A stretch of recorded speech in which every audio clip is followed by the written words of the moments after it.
2020 പാർട്ടിക്ക് നേരെ ആസൂത്രിതമായ ആക്രമണവും പാർട്ടിയെ തുടച്ചു നീക്കാനുള്ള ശ്രമവും ഉണ്ടായപ്പോഴാണ് എൻഡിഎയിൽ ചേരാൻ തീരുമാനിച്ചതെന്ന് 2020 chief coordinator Sabu M Jacob.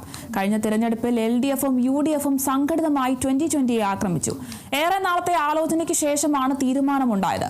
ഈ കാരണം കൊണ്ട് പാർട്ടി വിട്ടുപോയവരെ കുറ്റം പറയില്ലെന്നും ഒരാൾക്ക് പകരം വേറെ 100 പേർ വരുമെന്നും സാബു എം ജേക്കബ് പറഞ്ഞു. ഇവിടുത്തെ ഇടതും വലതും ചേർന്ന് SDPIയും PDPയും വെൽഫെയർ പാർട്ടിയും ചേർന്ന് 25 പാർട്ടികളെ ഞങ്ങളെ ഭൂമുഖത്ത് നിന്ന് തുടച്ചു നീക്കണമെന്നൊരു തീരുമാനമെടുത്തപ്പോ അതിനെ അതിജീവിച്ച് ഇന്ത്യയിലെ തന്നെ ഏറ്റവും വലിയൊരു ശക്തിയായി മാറുക എന്നുള്ള ഒരു ലക്ഷ്യമാണ് ഞങ്ങൾ ആ നിലപാടിലേക്ക് ഞങ്ങളെ മാറ്റിയത്.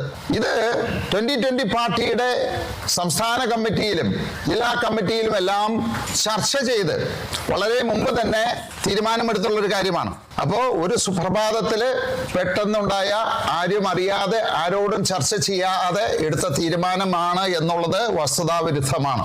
പിന്നെ പലരും പറയുന്നുണ്ട് ഇങ്ങനെ ഒരു തീരുമാനം എടുത്തു കഴിഞ്ഞപ്പോ 2020 പാർട്ടി പിളർന്നു, 2020യുടെ ഒരുപാട് അംഗങ്ങൾ ഇതിൽ നിന്ന് വിട്ടുപോയി. നമുക്കറിയാം ഏതൊരു കാര്യത്തിലും ഒരു പരിണാമം നടക്കുന്ന സമയത്ത് അതിൽ നിൽക്കുന്ന ആളുകൾക്ക് സ്വാഭാവികമായിട്ടുള്ള മനോവിഷമങ്ങളും അഭിപ്രായ വ്യത്യാസങ്ങളും ഉണ്ടാവും.